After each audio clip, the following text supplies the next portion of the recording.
As you all know, Rose from Titanic was not a real person. She was a fictional character, and that includes old Rose as well. They were not real. And yes, there was a passenger named Rose on the Titanic, but no relation. However, Rose's character was partially based off of this real woman named Beatrice Wood.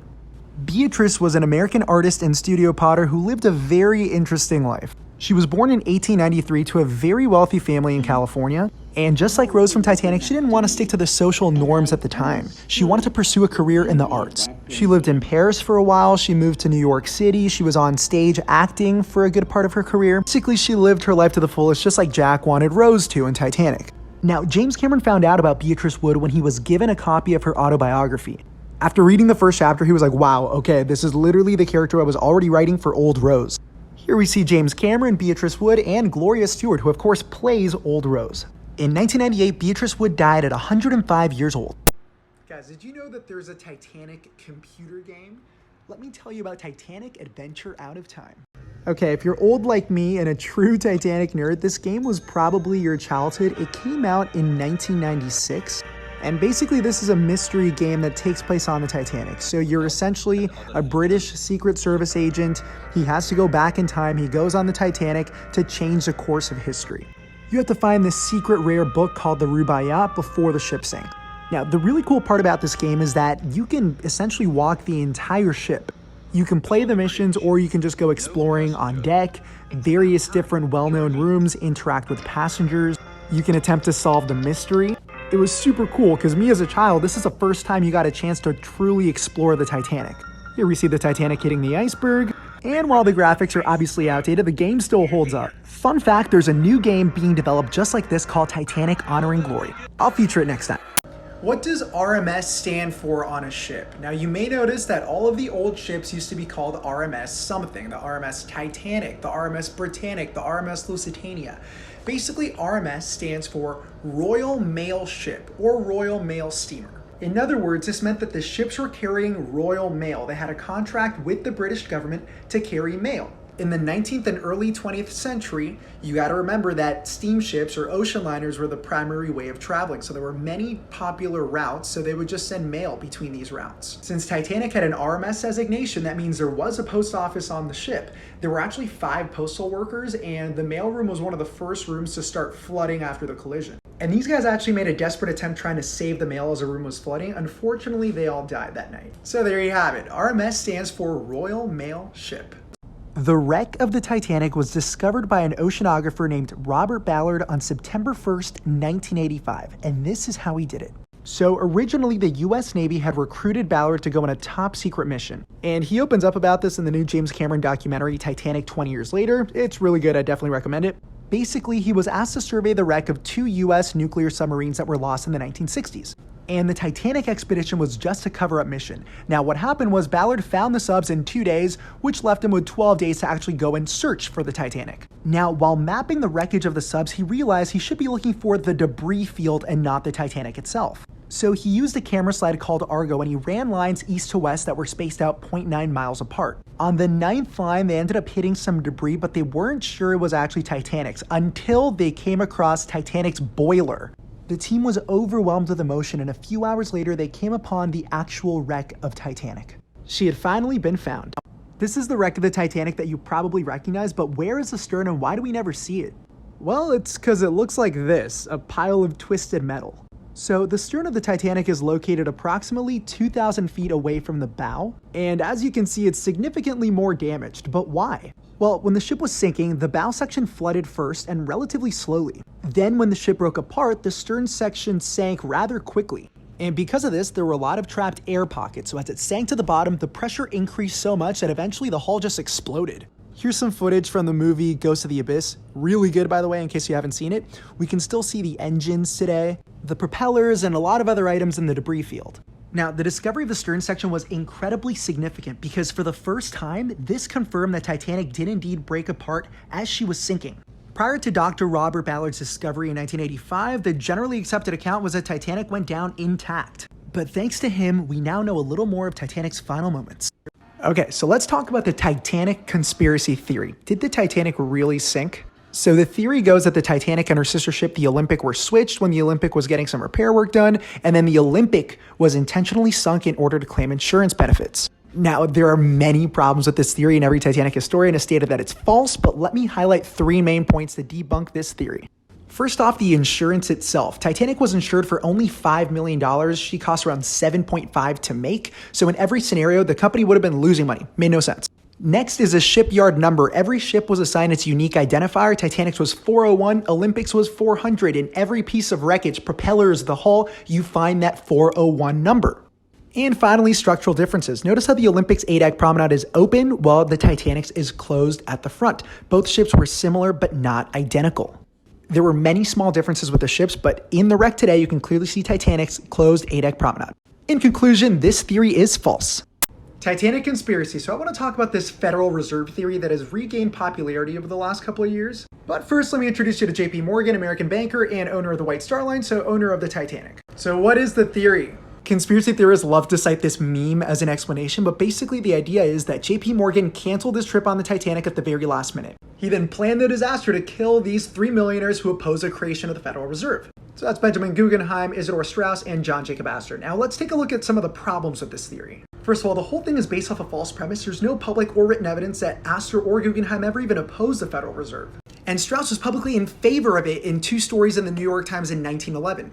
Next, there's no explanation provided as to how Morgan could have orchestrated the deaths. Did he tell the crew to go into the iceberg? Why would they listen to him? How would he keep them quiet? Also, there's no guarantee that they would have died. Survival depended on where you were on the ship, and other prominent men survived. Ismay and Sir Cosmo Duff Gordon. And finally, Morgan didn't cancel last minute due to a mysterious illness. He canceled in March to meet with his art dealer in France.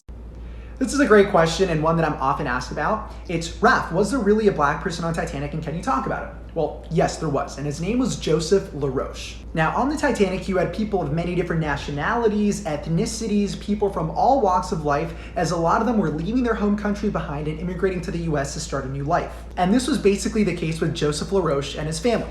So this is Joseph, and he was originally from Haiti. When he was 15, he moved to France to study engineering, he met his wife, and he started a family. Now, in 1912, they were planning on moving back to Haiti so that Joseph could find a better paying engineering job when he found out that his wife was pregnant. So they booked the next ship out, which unfortunately was the Titanic. Sadly, Joseph did not survive the sinking, but his wife and 2 daughters were saved on lifeboat number 14. And this is his daughter Louise before her death in 1998. As many of you know, Titanic's sister ship, the Olympic, was scrapped in 1935. But why? So the Olympic, unlike her sisters Titanic and Britannic, had a very long career of 24 years. She even served as a troop ship during World War I and even sank a German U-boat by ramming right into it. Because of this, she was nicknamed Old Reliable. However, by the 1930s, demand in shipping had dropped dramatically because of the Great Depression. And the White Star Line merged with its competitor, the Cunard Line, to keep both companies afloat. The new company then decided to retire its older fleet, so Olympic was taken out of service, put up for sale, and bought by a man named Sir John Jarvis for £97,500. He would then send the Olympic to be scrapped in a shipyard in the depressed region of Jarrow, and this would provide work over 18 months for over 5,000 men. Olympic departed Southampton for the last time on October 11th, 1935.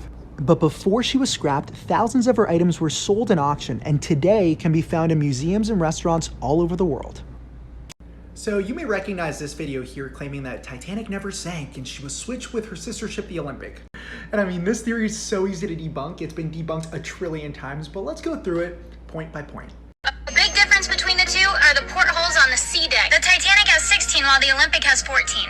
Well, first of all, the image used is pointing to A deck, not C deck. And she actually gets a theory wrong to begin with. Normally the theorists claim that Olympic had 16 and Titanic had 14. And Titanic was originally launched with 14 portholes, but 2 more portholes were added before setting sail. So by March 1912, both ships had 16 portholes. The entire exterior relates to the Olympic. No, it actually matches perfectly, and the ships were different. If you notice, Titanic's A deck here was closed while Olympic's was open. And the wreck is clearly Titanic's closed A deck promenade.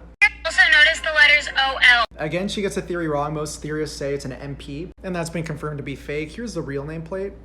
Titanic sailor. This man was not on Titanic. There's no records of him anywhere. Okay, as per the creator's request, let's break down part 2 of this Titanic conspiracy theory. This is about why the Titanic may not have sank. This is the Federal Reserve. Okay, so let's look at the claims made regarding the Federal Reserve theory in this video. By the way, I do have another video debunking it in greater detail. I posted it back in July. The was founded in 1913. A lot of people did not want this to happen. Isidor Straus, Benjamin Guggenheim, and John Jacob Astor. It's Guggenheim, by the way. But to begin with, the whole premise that this theory is built off of is inaccurate. There's not a single piece of written evidence anywhere that either Astor or Guggenheim were ever opposed to the creation of the Federal Reserve, so it's all hearsay.